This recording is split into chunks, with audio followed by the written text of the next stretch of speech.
The leather chair still smelled like him.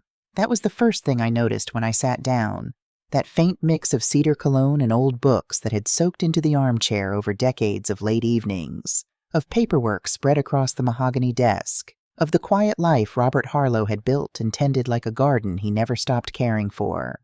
24 years of marriage, and his smell was still in that chair. The funeral flowers in the hallway were still fresh. We'd buried him 6 days ago. I sat with both hands pressed flat against the armrests, feeling the worn leather beneath my palms, and I told myself, hold on, just hold on a little longer. Through the window I could see Preston's rental car in the driveway, a black SUV, because Preston had never driven anything that didn't announce his arrival. Beside it, Garrett's silver sedan. They'd both come. I should have taken that as a warning sign. In the 8 months Bob was sick, the hospital visits, the 3 a.m. medication schedules, the conversations with doctors that I had to navigate alone because I didn't want to worry anyone. In all those months, neither of his sons had come. Not once. But now, 6 days after the funeral, they were both here. I straightened in Bob's chair and waited. Preston came through the door first, the way he always did. Shoulders back, chin slightly elevated, filling the room with the quiet authority of a man who had spent 20 years as a San Francisco attorney and had never quite stopped practicing. He was 46, with the same commanding build Bob had once had, but without any of his father's warmth. Where Bob's eyes had crinkled at the corners when he laughed, Preston's gray eyes did something else entirely. They calculated. Even now, standing in his father's study 3 days after calling me Mom at the graveside, they were calculating. "Maggie," he said, and the way he said my name, measured, deliberate, the tone you use with someone whose signature you need, made my stomach tighten. "Thank you for sitting down with us. We know this is a difficult time." Garrett followed him in, 3 years younger but somehow looking older, with the soft features of a man who had spent his life letting other people carry the weight. Where Preston was sharp angles and controlled power, Garrett operated in the space between. The sympathetic voice, the concerned expression, the hand placed gently on your arm right before he told you something you didn't want to hear. "We just want to make sure everything is handled properly," Garrett said, settling into the chair across from me. "For the family." For the family. I'd heard that phrase so many times in the past 6 days that it had started to sound like a legal term. Preston opened his briefcase and withdrew a manila folder, thick, official, placed on Bob's desk with the quiet authority of someone who had done this before. "The will is straightforward," he began, and something in his voice told me he'd rehearsed this. "Dad was very specific about his wishes. We wanted to walk you through everything personally, out of respect." Out of respect. I kept my hands flat on the armrests and waited. The primary residence here in Austin, valued at approximately $920,000, passes jointly to Garrett and myself. He didn't look up from the folder. The Lake Travis property, $810,000, also to us jointly. Business assets, roughly $450,000, to be divided between us per the terms outlined. Each number landed somewhere in my chest. The Austin house. The kitchen where Bob and I had cooked Sunday dinners for 24 years. The hallway we'd argued over paint colors for 3 weekends before finally agreeing on a warm cream. The back porch where he used to bring me coffee every morning without being asked. The Lake Travis villa, where we'd spent our 10th anniversary, where Bob had said, watching the water at dusk, "I didn't know it could feel like this, Maggie. I didn't know until you." Gone, and gone. "And for me?" I asked. My voice came out steadier than I expected. Garrett shifted slightly in his chair. Preston's expression didn't change. "There's a life insurance policy," Preston said. $200,000. That should provide a comfortable foundation while you get settled somewhere. Somewhere. "And there's one additional matter." Preston drew a second document from the folder, smaller but somehow heavier feeling than everything that had come before. Dad accumulated significant medical expenses during his final illness. Insurance covered most of it, but there's still an outstanding balance of $195,000. As his spouse and as someone who was involved in his medical decisions, the hospital is looking to you for that responsibility. The room tilted slightly. I did the arithmetic without meaning to. $200,000 from the insurance. $195,000 in medical debt. $5,000. $5,000 to start over at 64 years old, after giving up my teaching career to support Bob's household, after 24 years of being the person who kept everything running quietly in the background, so that Bob could build the life that Preston and Garrett were now dividing between themselves, like a pie they'd been waiting to cut. I see, I said. It's nothing personal, Garrett said, and his voice had that particular texture, soft, regretful, performed, that I had always disliked most about him. Dad always felt that the family's core assets should remain with the bloodline. You understand? Bloodline. 24 years. And I was not bloodline. Of course, Preston added, with what I understood was meant to be generosity. You're welcome to remain in the house for 30 days while you make arrangements. We think that's more than reasonable. 30 days. They thought 30 days was reasonable. I looked at the photograph on Bob's desk, the one he'd kept there for 19 years, the one of the two of us laughing at our wedding reception over something neither of us could ever afterward remember, and I pressed my palms harder into the armrests. I'll need some time to think, I said. Of course. Preston stood and straightened his jacket. But Maggie, the 30-day clock does begin tomorrow, and the medical bills, the longer those sit, the more complicated. I understand, I said. Thank you both for coming. After they left, I sat in Bob's chair for a long time. The afternoon light moved across the room the way it always had, entering through the east window at a low angle, crossing the bookshelf where Bob kept his first edition Steinbecks, fading slowly against the far wall. I'd watched that light move across this room 1,000 times. In 30 days, it would move across this room for someone else. My hands found the small drawer, the narrow one at the top right of Bob's desk, the one he always kept locked, the one I'd never thought to ask about because Bob was the kind of man who deserved some privacy, and I had always respected that about him. It wasn't locked now. Inside, a small brass key, worn smooth on the edges from handling. Someone had held this key many times. And beneath it, tucked under a folded slip of paper, a business card. First Lone Star Bank, 6th Street Branch. On the back in Bob's handwriting, Box 412. I didn't know we had a safety deposit box. I held the key up to the fading light. It was warm in my hand, the way metal gets when it's been held. Through the window, I could see Preston standing beside his rental car, phone pressed to his ear, talking with the focused urgency of someone managing a problem. Garrett stood nearby, listening, nodding. Neither of them looked back at the house. I set the business card carefully in my purse. Then I went to the kitchen and made myself a cup of tea, the way Bob used to make it. Too strong, with 1 spoonful of honey. And I sat at the kitchen table and thought about what I was going to do next.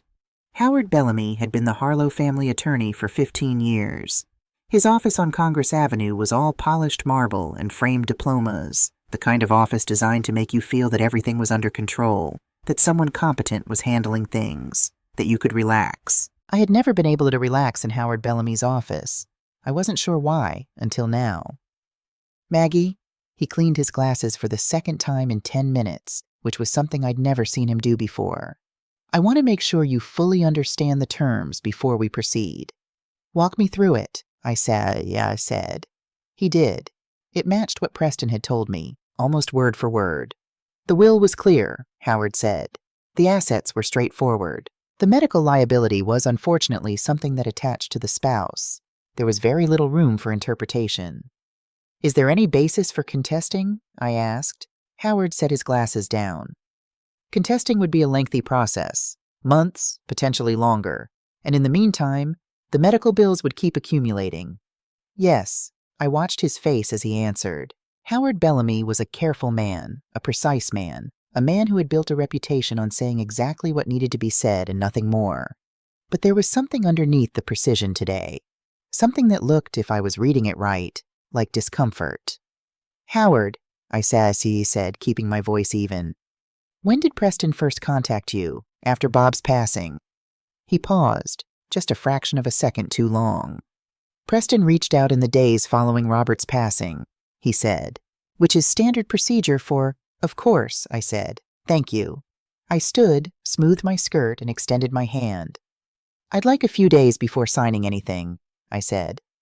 I need to get my thoughts in order. Howard shook my hand and told me to take all the time I needed. But as I walked through his lobby toward the elevator, I felt his eyes on my back, and I understood something that I couldn't yet prove. Howard Bellamy was not working for me. He hadn't been for some time. Daddy. That evening, Preston called. Then Garrett.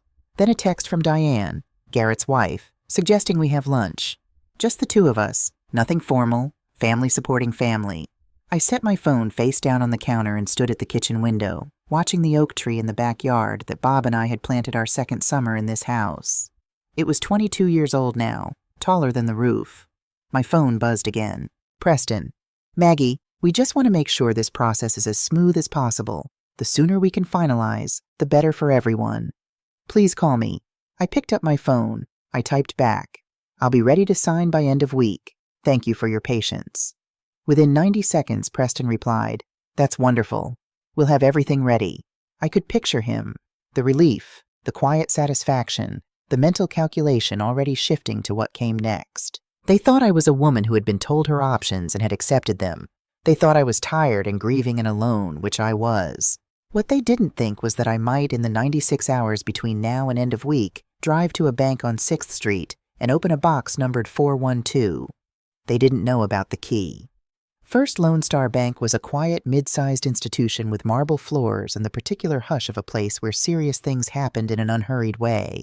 The branch manager, a woman named Carol Whitfield, had the kind face of someone who had delivered difficult news gently many times before. Mr. Harlow opened this box about 7 months ago, she said as she led me down the stairs to the vault. He was very specific about access. Only he and you, Mrs. Harlow. 7 months ago, right around the time his health had started declining in ways we couldn't ignore any longer, and right around the time Preston had suddenly become very interested in his father's business affairs, calling weekly, asking detailed questions about assets and insurance policies and estate planning.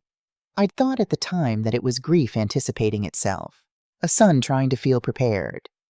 Box 412 was heavier than I expected. Carol left me alone in the small private viewing room with a box of tissues on the table and a glass of water I hadn't asked for but was grateful for. I sat down, set the box in front of me, and lifted the lid. Inside was a world I hadn't known existed. Documents, dozens of them. But not the legal papers I'd braced for, not insurance policies or property deeds. These were something else. Printed email exchanges, financial statements for accounts I'd never heard of, a folder marked confidential, Sutton Investigations, a medical report from a neurologist in Houston, and at the very bottom, in a sealed envelope in Bob's handwriting, for Maggie, read everything else first. I set the envelope aside. I picked up the first printed email. Preston, Dad's getting worse. Doctors think 6 months, maybe less. We need to move faster on the restructuring. Can Langley expedite the paperwork? Already in motion. Once your father signs, the business assets move to the shell companies. Properties transfer immediately upon death. What about the wife? Maggie won't be a problem. She doesn't understand the business side. By the time she figures out what's happened, it'll be done. I read it twice. Then I set it face down on the table and breathed. They had been planning this. While I was driving Bob to chemotherapy. While I was sleeping in a hospital chair because I didn't want him to wake up alone. While I was learning how to administer IV medications because the home health aide couldn't come every day. Preston and Garrett had been on the phone with a man named Victor Langley, discussing how to move their father's assets before he was cold in the ground. Maggie won't be a problem. I picked up the next document. The financial statements were for something called Harlow Family Trust, an account I had never seen, never heard Bob mention, with a current balance of $5,200,000. $5,200,000. Beneath the statements, a note in Bob's handwriting. Maggie, this is our real money. Moved it here 8 months ago. The boys think everything is in the house and the business. They're wrong. Only you can access this. My hands had started shaking. I pressed them flat on the table and made myself keep reading. The Sutton Investigations folder was next. Dale Sutton, the cover page read. Licensed private investigator, Austin, Texas. Former APD. The summary report was 43 pages. I read the executive summary. Preston, $265,000 in gambling debts, accumulated over 14 months across multiple casinos in Nevada. Currently being pursued by 3 creditors, one with known connections to organized collections. Law license under informal review following a client complaint regarding misuse of escrow funds. Garrett, operating a fraudulent investment fund under the name of his consulting business, had misappropriated $340,000 from client accounts, the majority belonging to retirees over the age of 70. 2 civil suits pending. A third complainant had approached the state attorney general's office. I sat back in my chair. These were the men who had sat across from me in Bob's study and told me, with careful, practiced sympathy, that family assets should stay within the bloodline. These were the men who needed their inheritance, not to honor their father's memory, not to preserve something he'd built, but to stay ahead of the creditors who were already knocking. I reached for the medical report.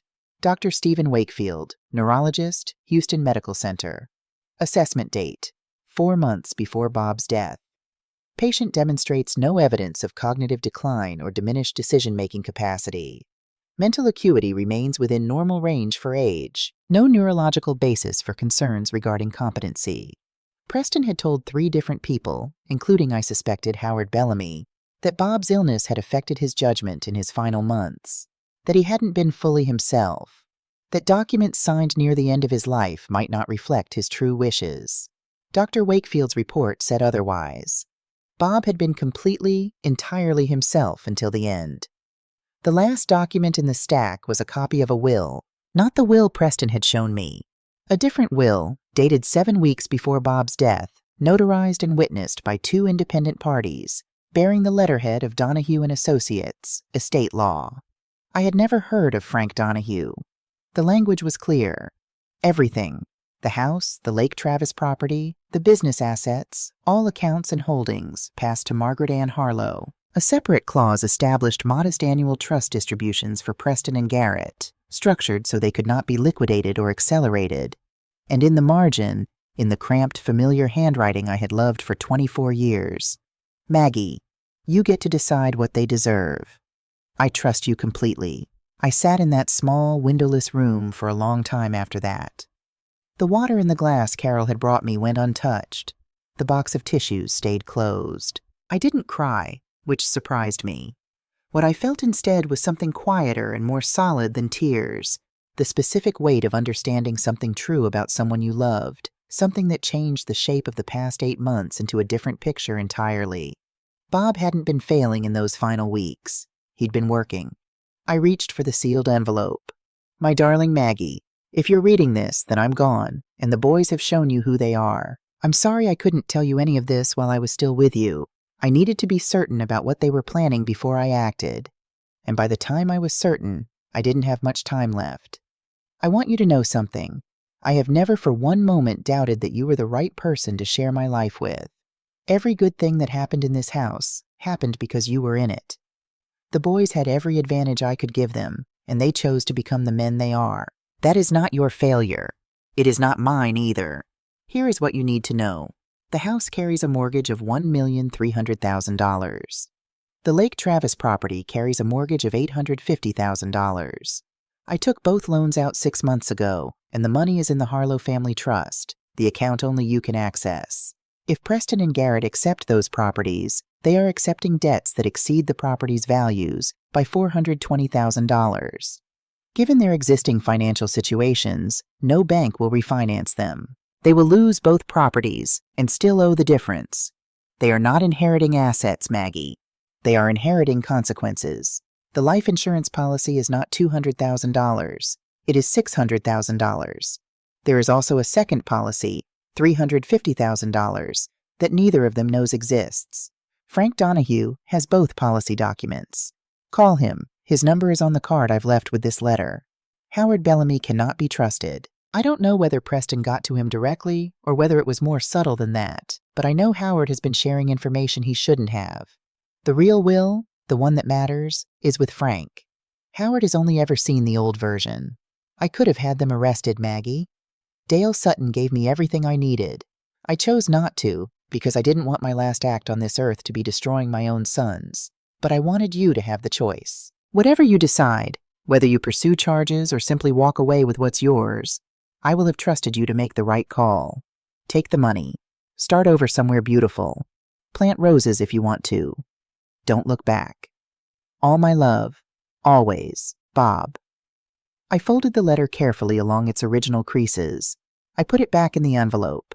I put the envelope in my purse, along with the business card for Frank Donahue. Then I closed the lid of box 412, straightened my jacket, and walked back up the marble stairs into the afternoon light. My phone showed 2 missed calls from Preston and a text from Garrett asking whether I'd had time to review the paperwork. I didn't respond to either. I typed one message, to Howard Bellamy. Howard, please tell Preston and Garrett that I'm ready to move forward. Can we schedule a meeting for end of week? I'll sign whatever's needed. Howard replied in 4 minutes. Wonderful, Maggie. I'll coordinate with Preston. This is the right decision. I put my phone in my purse, beside Bob's letter and Frank Donahue's card. Then I drove to a quiet cafe on South Congress, ordered a cup of tea, 2 strong, 1 spoonful of honey, and sat by the window and called Frank Donahue. He picked up on the second ring. Mrs. Harlow, he said, and his voice was the voice of a man who had been waiting for this call, who had known it would come, who had prepared for it. I've been expecting to hear from you. We have a great deal to discuss. Yes, I said, we do. Outside the cafe window, Austin moved past in the ordinary way of a Wednesday afternoon. People walking dogs, students with backpacks, a woman pushing a stroller, the whole unremarkable forward motion of the living world. I watched it and felt something I hadn't felt in 8 months. Ready, Frank Donahue's office was on a quiet street in the Bolden Creek neighborhood, a 2-story limestone building with a modest brass nameplate by the door and a crepe myrtle in the front yard that had been allowed to grow however it wanted. No marble lobby, no framed diplomas arranged for maximum impression.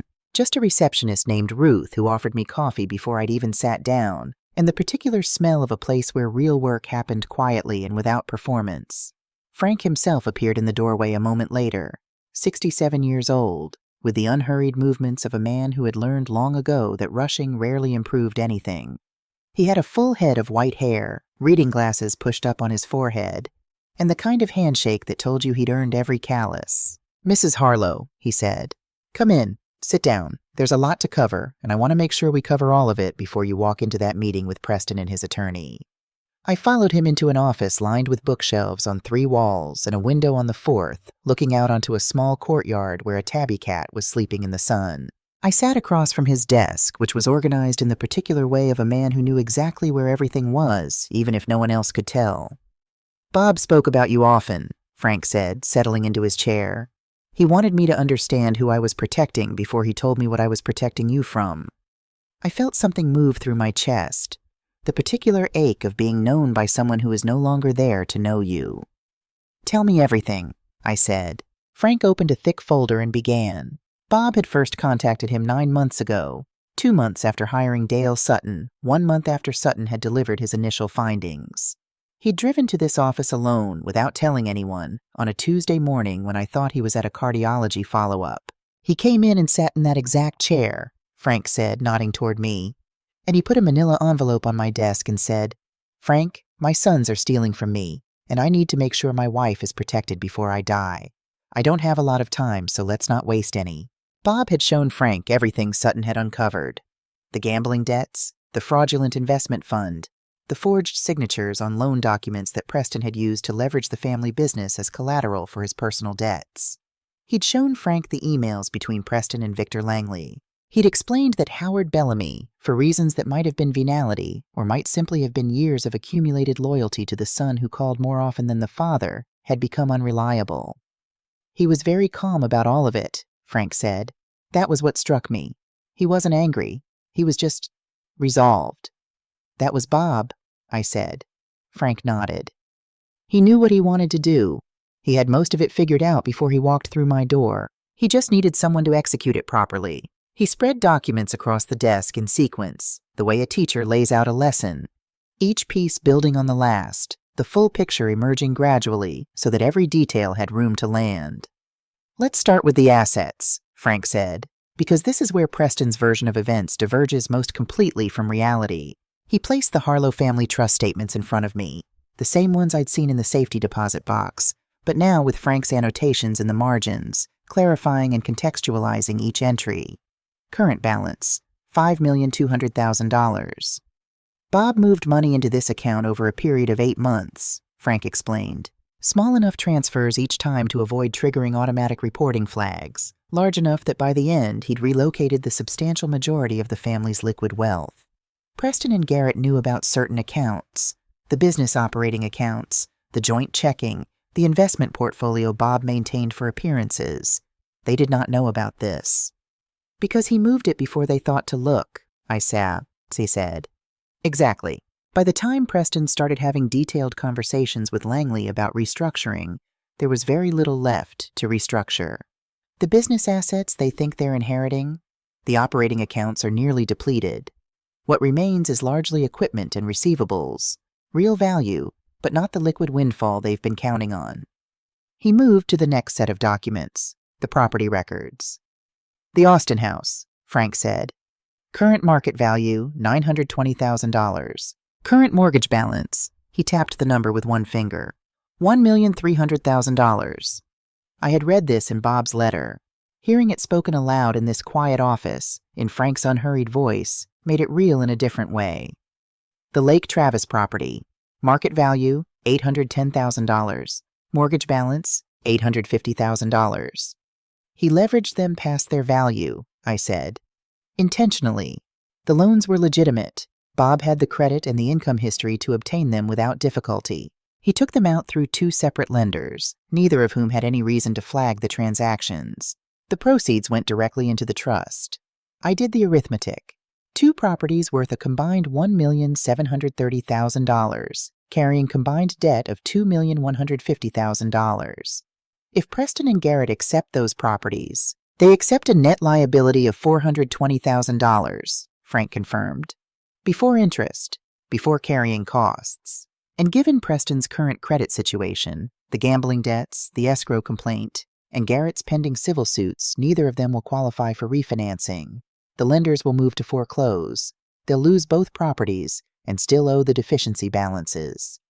Bob gave them exactly what they wanted, I said slowly, and made sure it would ruin them. Frank folded his hands on the desk. He gave them the opportunity to face the consequences of their own choices. There's a distinction there that I think mattered to him. I thought about the letter. They are not inheriting assets, Maggie. They are inheriting consequences. Yes, that distinction had mattered to Bob very much. Frank produced 2 documents, policy certificates, each from a different insurer. Preston told you the life insurance was $200,000? He did. The primary policy is $600,000. Bob increased the coverage 14 months ago, around the time his diagnosis became serious. Preston is listed as the person he notified about the policy, but the notification letter only referenced the original coverage amount. Preston assumed nothing had changed. He didn't verify. He didn't think he needed to. He believed he had full visibility into his father's financial affairs. Frank almost smiled. He was wrong. The second policy was newer, taken out 8 months ago, through a different insurer entirely, with a different agent and a different beneficiary designation. $350,000, Frank said. Beneficiary, Margaret Ann Harlow. Preston and Garrett have no knowledge this policy exists. I looked at the 2 certificates on the desk in front of me. $600,000 plus $350,000. Nearly $1 million in life insurance alone, before the trust, before anything else. Bob was very methodical, Frank said. Yes, I said. He was.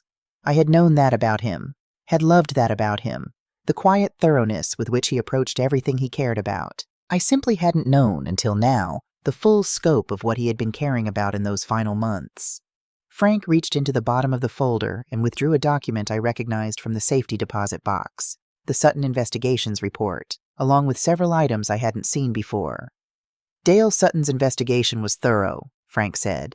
I've worked with Dale before. He's careful, he's experienced, and he documents everything in a way that holds up. He laid out the supplementary materials one at a time. Bank records showing Preston's signature, or rather his father's signature as forged by Preston, on 3 separate loan documents, each using Harlow family business assets as collateral. The forgeries were competent, but not perfect. A forensic document examiner had already reviewed them and prepared a written opinion. Wire transfer records from Garrett's consulting business, tracing the movement of $340,000 from client accounts into shell entities that Garrett controlled personally. The transfers had been structured to obscure the source, but the paper trail was there for anyone who looked carefully enough. And Sutton had looked very carefully indeed.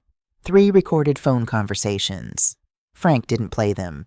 He simply placed the transcripts in front of me.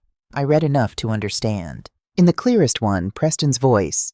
I could almost hear the particular cadence of it, even reading from a transcript. Sarah said, "The old man won't know until it's done, and by then it won't matter.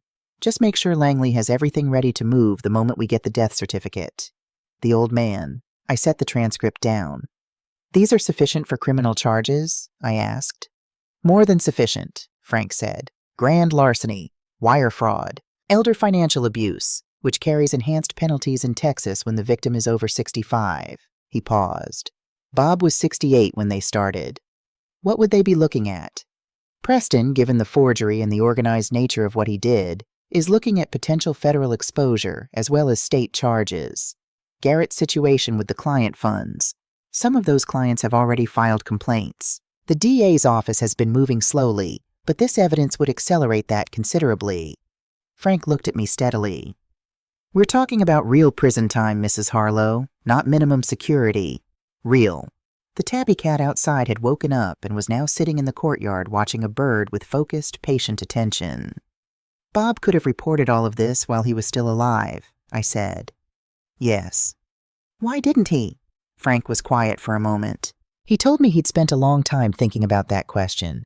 He said, "Frank, I'm not a vindictive man. I want Maggie protected. I want the boys to face what they've done, but I don't want the last thing I do on this earth to be putting my sons in handcuffs." He paused. Frank's voice had gone quieter. Then he said, "So I'm going to let Maggie decide. She's always had better judgment than I have about people." I pressed my lips together and looked out the courtyard window. He believed that, I said. It wasn't a question. "Completely," Frank said. My phone had been buzzing intermittently throughout my time in Frank's office. When we paused to refill our coffee, I glanced at the screen. "Preston, Maggie, Howard tells me you're ready to move forward. That's wonderful news. Let's plan to meet Friday. Garrett. Colleen, sorry, Maggie. So glad we can put this behind us. Diane and I would love to have you for dinner tomorrow night. Family time before the formalities." I showed Frank the dinner invitation. He read it and set the phone down. "They want to manage you," he said simply. "Keep you in the family frame. Make sure you feel like there's a relationship at stake before you sign anything." "I know," I said. "I'm going to go." Frank raised an eyebrow. "I want to sit across from them and know what I know," I said. "I want to understand what that feels like before Friday." He studied me for a moment. Then he nodded, slowly, with something that looked like respect. "Bob was right about your judgment," he said. "Garrett and Diane's house in the Westlake Hills neighborhood was a testament to money that hadn't quite arrived yet, but was being spent as though it had. The circular driveway held a new BMW and a Mercedes SUV. The landscaping was immaculate in the particular way of things that require expensive maintenance. Through the front windows, I could see the warm glow of a dining room set with what appeared to be china that had never been used for anything casual. Diane answered the door in a dress that cost more than my first car. At 39, she had perfected the appearance of effortless elegance, the kind that actually requires enormous effort and a great deal of someone else's money. "Maggie." She pulled me into an embrace that grazed my cheek without quite touching it. "You look wonderful. We're so glad you came." Preston was already there, a glass of scotch in hand, standing in Garrett's study with the proprietary ease of a man who had decided this space already belonged to his side of the family. He stood when I entered and kissed me on the cheek. "Mom," he said, because he wanted something.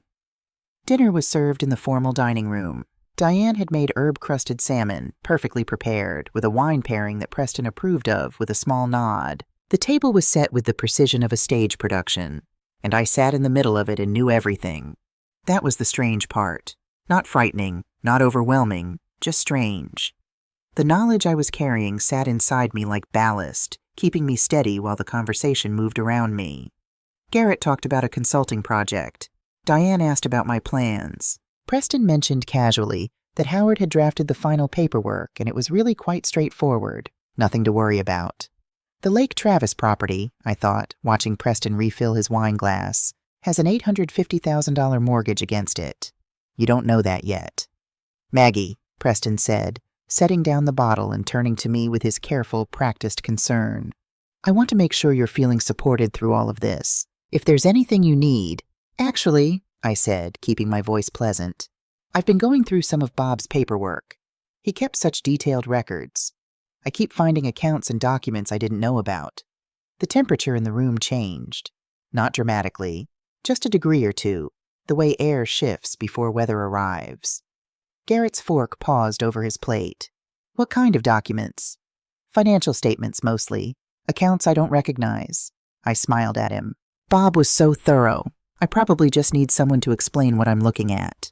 We'd be happy to help with that, Preston said, and his voice was entirely controlled except for a small tightening around his eyes. That's exactly the kind of thing Garrett and I can walk you through. No need to involve outside parties who might not understand the full picture. That's so kind, I said. Oh, and I found a key in Bob's desk drawer. A safety deposit box key, I think. Isn't that funny? I didn't even know we had one. The silence lasted exactly 2 seconds too long. A safety deposit box, Garrett repeated.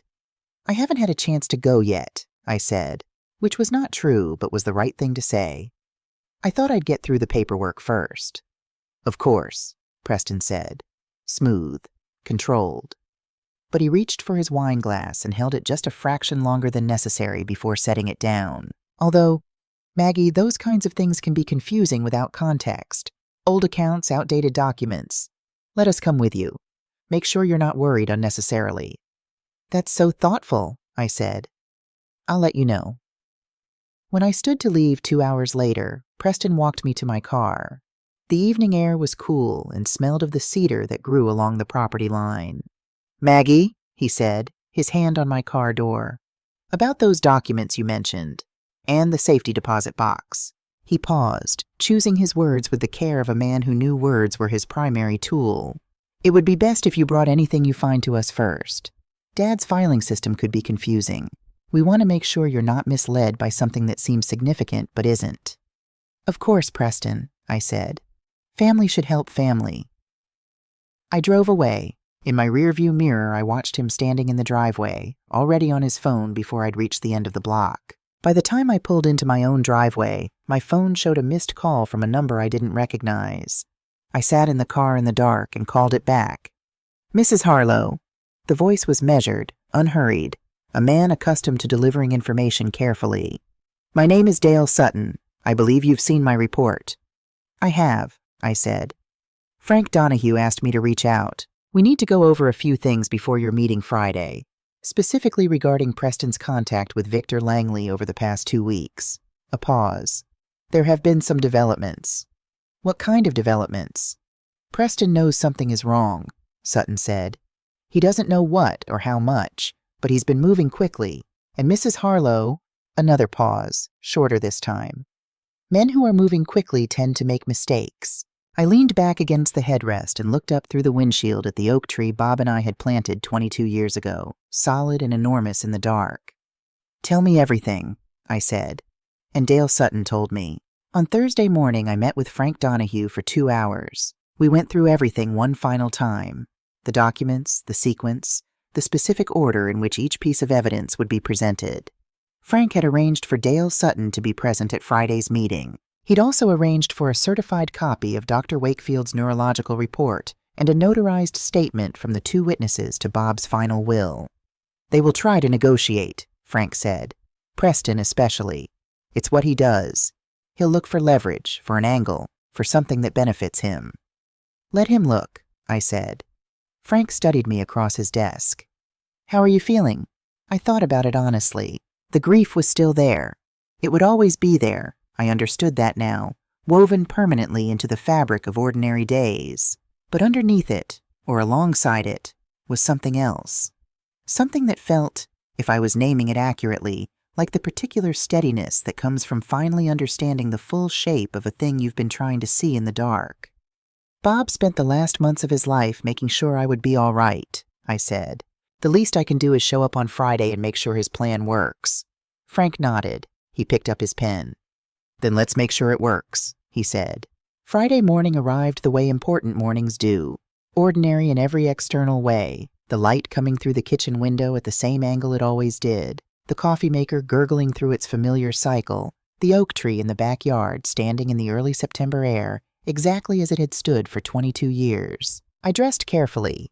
A navy blazer Bob had always said made me look like someone not to be underestimated. Pearl earrings his mother had given me on our first Christmas together. Low heels because I intended to be comfortable. I made my tea, 2 strong, 1 spoonful of honey. I stood at the kitchen window and drank it slowly, looking at the yard, at the roses along the back fence that Bob and I had planted the summer after we moved in, at all the accumulated evidence of a life well shared. Then I rinsed my cup, picked up my purse. Bob's letter inside, Frank Donahue's business card, the trust account information, 24 years of patience finally coming to rest, and walked out to my car. Preston and Garrett were already waiting. They just didn't know what they were waiting for. Howard Bellamy's conference room had been designed to project authority, floor-to-ceiling windows overlooking Congress Avenue, a mahogany table that could seat 12, leather chairs that cost more than most people's monthly rent. On any other day, in any other circumstance, it would have worked. The room would have done what it was built to do, make the person sitting on the wrong side of the table feel small.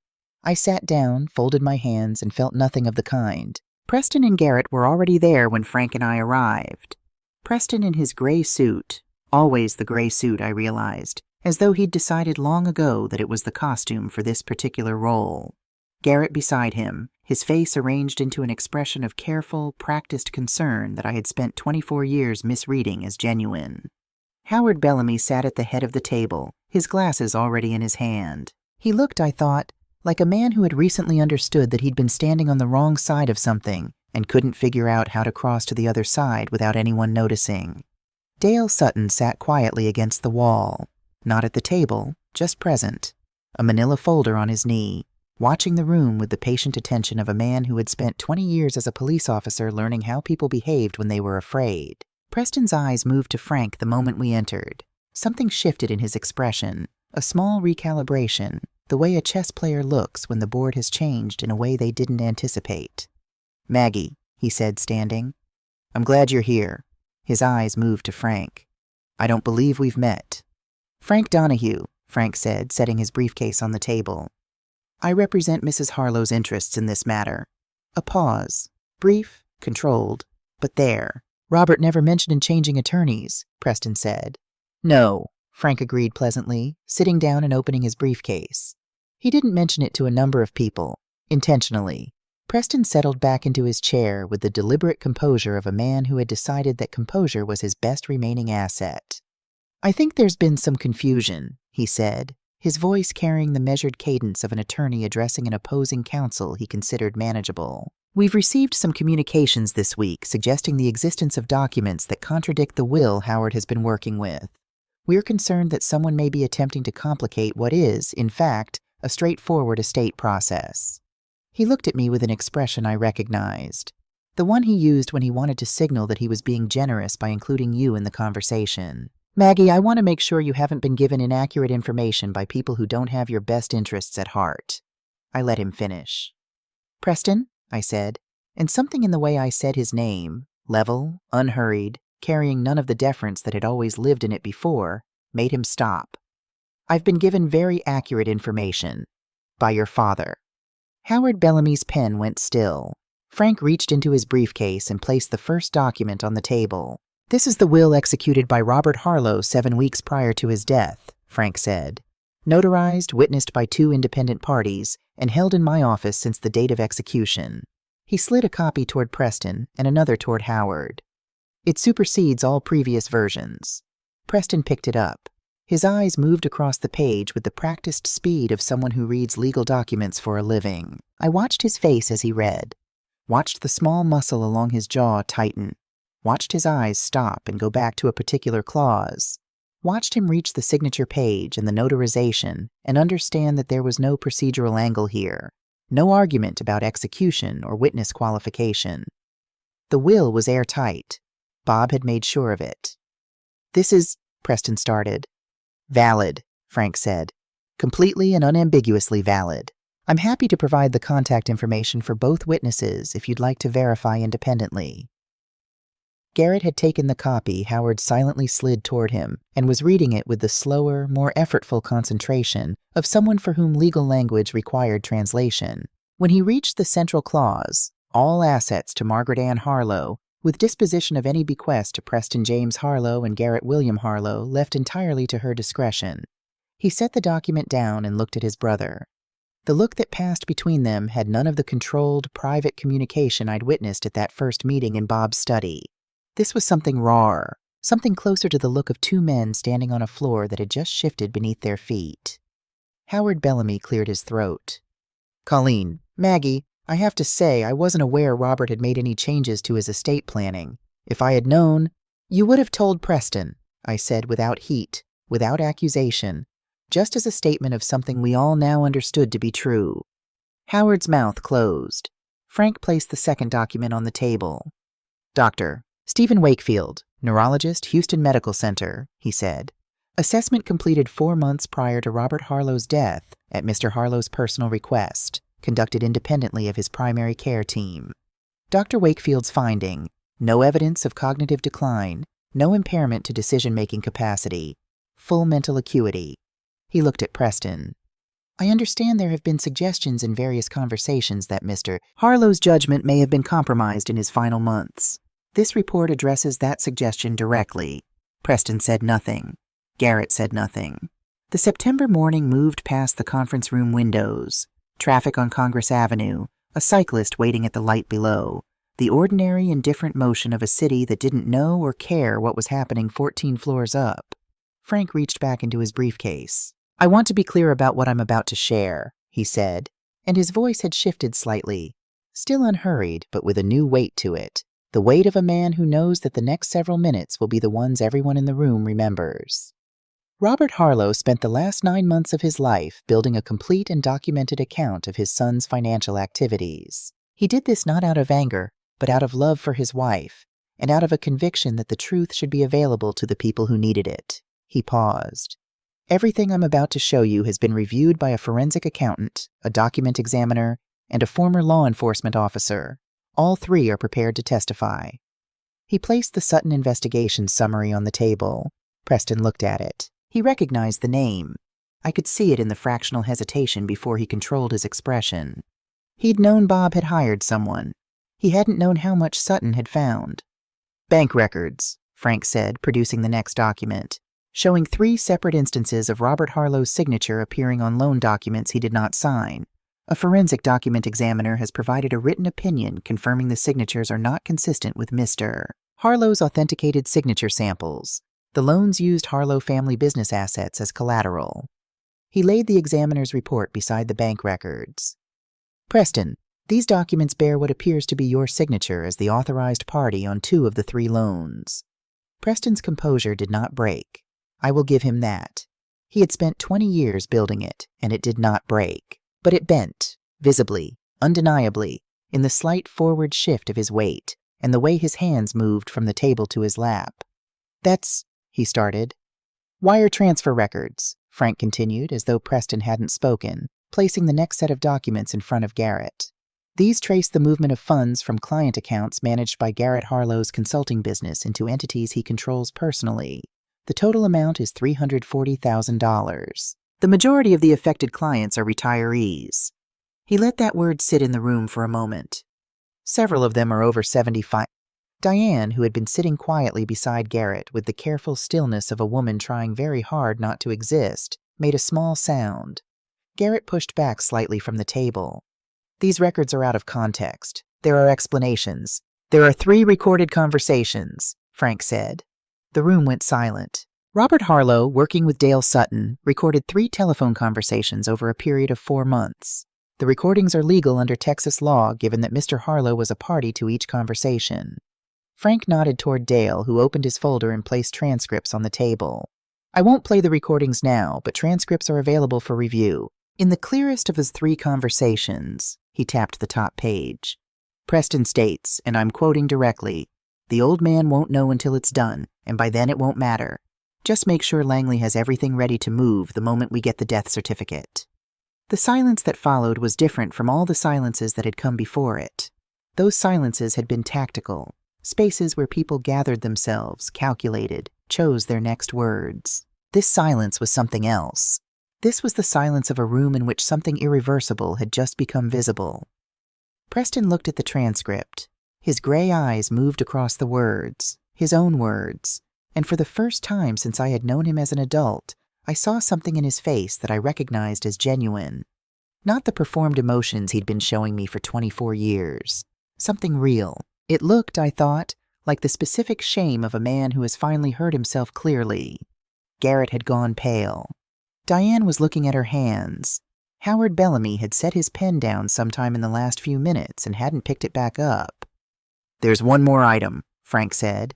He produced the property documentation, the mortgage records for the Austin house and the Lake Travis villa, each with the outstanding balance clearly marked. "Robert Harlow took out secured loans against both properties 6 months before his death," Frank said.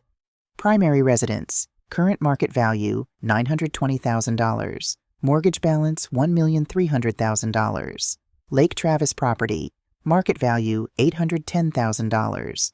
Mortgage balance $850,000. The proceeds of both loans are held in the Harlow Family Trust, accessible only to Mrs. Harlow." He set the documents down. If Preston and Garrett accept these properties as inheritance, they accept net liabilities totaling $420,000 before interest or carrying costs. Given current credit profiles, he didn't elaborate on what those profiles contained, because everyone in the room now understood he didn't need to. Refinancing would not be available. The properties would move to foreclosure, and the deficiency balances would remain. Preston looked up from the mortgage documents. He looked at me, and I held his gaze. This man who had called me Mom at his father's funeral, and the wife in his emails to Victor Langley. This man who had stood in Bob's study and told me with careful, performative kindness that I had 30 days to find somewhere else to live. I held his gaze, and I didn't look away, and I didn't say anything, because everything that needed to be said was already on the table. "What?" Preston said finally, his voice stripped of the courtroom polish it had carried for 20 years. "Do you want from us?" Twist 5. The choice. I reached into my purse. I placed 2 documents on the table. The first was the deed of gift, prepared by Frank, notarized, ready to be signed. It conveyed the Austin house and the Lake Travis property to Preston and Garrett exactly as they had demanded.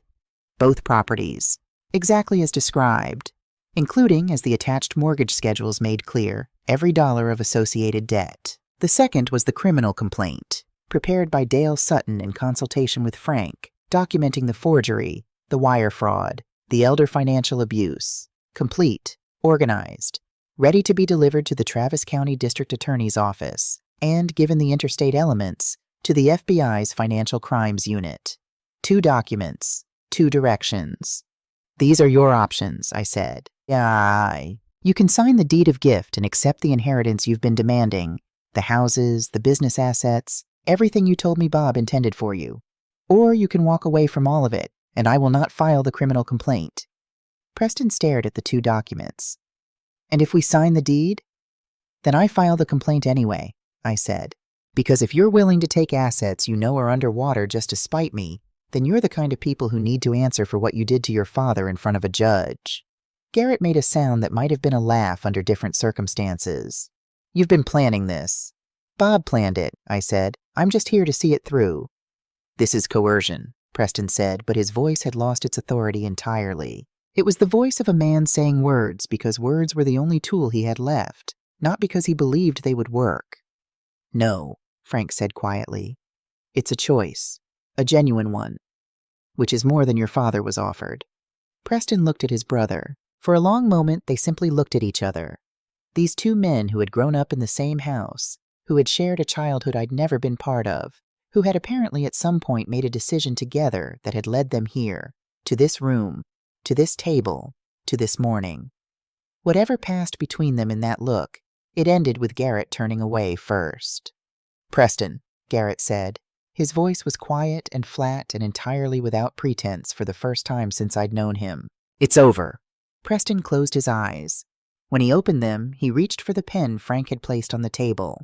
He signed the document releasing all claims to the estate. Garrett signed beneath him. Neither of them looked at me as they signed. I didn't need them to. They stood to leave. Howard Bellamy gathered his unused documents with the careful movements of a man trying to be invisible. Diane kept her eyes on the floor. Garrett walked to the door without speaking. Preston stopped. He turned back, and for a moment, just a moment, the performance fell away completely, and I saw him clearly for the first time. A 46-year-old man who had borrowed against every good thing in his life and finally run out of credit. "He really did all of this," Preston said. Not a question, not an accusation, just a man trying to understand something that had broken his picture of himself. "He did," I said, "because he knew what we were planning. Because he loved me," I said. "And because he knew you, Preston. Both of you. Better than you knew yourselves." Preston looked at me for a long moment, and then he said very quietly, "He was a better man than I gave him credit for." "Yes," I said. "He was." He walked out. The door closed behind him. The conference room was very quiet. Frank was organizing documents. Dale Sutton capped his pen. Somewhere on Congress Avenue below, a car horn sounded. Someone in a hurry, moving through an ordinary Friday morning in a city that kept moving regardless. I sat still for a moment longer. I thought about Bob, about a Tuesday morning 9 months ago when he'd driven himself to this attorney's office and sat across from Frank Donahue and said, "I don't have a lot of time, so let's not waste any." I thought about the brass key worn smooth from handling, left in a locked drawer where he knew I would eventually find it. I thought about the letter he'd written me, the careful, loving precision of a man who had spent his final months not in despair, but in quiet, purposeful work. "Don't look back," he'd written. I picked up my purse. I thanked Frank. I shook Dale Sutton's hand, and I walked out into the September morning. The house I bought was in Fredericksburg, Texas, a small limestone cottage on the eastern edge of the hill country, where the live oaks grow low, and the light in the late afternoon has a particular golden quality that makes everything look the way things look in memory.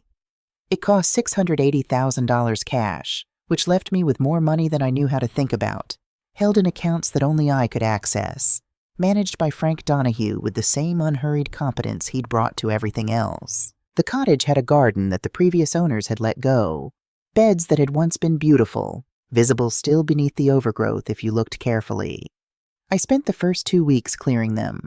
Hard physical work, the kind that requires your full attention and leaves you too tired at the end of the day to be anything but honest with yourself. I planted roses along the back fence. Red ones, the same variety Bob and I had grown in Austin. I planted lavender and rosemary in a kitchen herb garden outside the back door. I planted a pecan tree in the corner of the yard, knowing I would not live to see it fully grown, planting it anyway, because that is the kind of thing you do when you have finally stopped being afraid of time.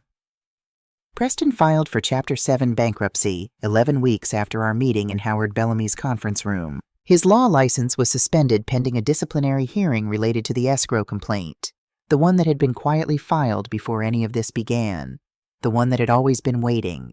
He entered a gambling addiction treatment program, court-mandated, in January. Garrett's consulting business dissolved in the weeks following the meeting when 2 of the civil suits against him became public. A third complainant, a 78-year-old retired schoolteacher from Pflugerville who had trusted Garrett with her retirement savings, filed a complaint with the state attorney general's office. The investigation was ongoing.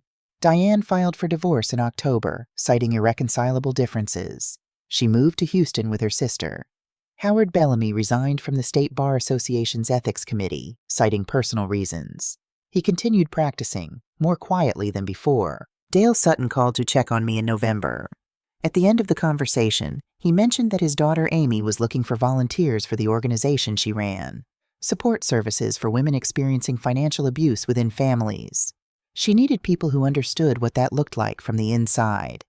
I asked for Amy's number. Amy Sutton was 32, with her father's patient eyes and her own particular intensity, the focused energy of someone who had chosen her work because she meant it, not because it was available. We met for coffee in Fredericksburg on a Wednesday afternoon in late October, and she told me about the women she worked with, women who had been slowly, systematically removed from financial decisions, women who discovered after a spouse's death that they owned nothing they thought they owned, women who had been told in various ways by various people that they didn't understand the business side. I understood every sentence she said. "My father told me a little about your situation," Amy said, wrapping both hands around her coffee cup. He said you might understand what these women are going through in a way that's hard to learn from the outside. I do, I said. Would you be willing to talk to some of them? I looked out the cafe window at the Fredericksburg Main Street, the limestone storefronts, the pecan trees, the unhurried pace of a small hill country town going about its Friday. A woman about my age was walking a dog. 2 teenagers were sharing something on a phone, laughing at it. An old man was sitting on a bench doing nothing in particular, which is sometimes exactly the right thing to do. Yes, I said. I would. 6 weeks later, I established the Robert Harlow Foundation for Financial Justice. The foundation provided 3 things: free legal consultations for women navigating estate disputes or family financial abuse, financial literacy workshops for women over 50 who had spent their marriages in the background of their own economic lives, and a small emergency fund for women who needed immediate resources while longer legal processes worked themselves out. It was not the legacy Preston and Garrett had imagined their father leaving behind. They had imagined assets divided, properties transferred, a life's work absorbed into their own trajectories as though Bob Harlow had existed primarily to fund them. What Bob Harlow had actually left behind was a woman who had spent 24 years learning from the most decent man she'd ever known, learning his patience, his thoroughness, his refusal to be cruel even when cruelty was available, his belief that the right thing done carefully was always worth the effort, and a foundation that in its first 3 months helped 14 women understand that they were not powerless, not even close. On a Tuesday morning in December, I was in the cottage garden cutting back the last of the autumn growth when my phone rang. It was Frank Donahue. "Just calling to check in," he said. "How's Fredericksburg?" "Cold this week," I said. "Beautiful. And the foundation?" "Growing," I said. "Amy found us 2 more volunteer attorneys last week, and we have a workshop next Thursday with 11 women registered." "Bob would be very pleased," Frank said. I looked at the rose canes along the back fence, bare now, dormant, holding their energy through the winter for what came next. In 4 months, they would bloom again. I had already planned where I would cut and where I would let them grow. "Yes," I said. He would. After I hung up, I stood in the garden for a while in the December quiet. The live oaks held their leaves through winter. That was one of the things I was still learning about this place, all the ways it was different from what I'd known before. The light was thin and clear and came from a low angle across the hills, and it made everything look precise and honest, the way things look when there is nothing left to hide. I thought about Bob, the man who had sat in a small office and spent his remaining months making sure I would be all right. The man who had left a brass key in a locked drawer and trusted me to find it. The man who had written "You have always had better judgment than I do about people," and meant it completely. I thought about the woman I had been 6 months ago, sitting in his leather chair with her hands pressed flat against the worn armrests, holding on. And I thought about the woman standing in this garden now, in this life she was building from the materials Bob had left her and the things she was discovering she had always been capable of on her own. "Don't look back," he'd written. I wasn't. The roses would bloom in April. I would be here to see them.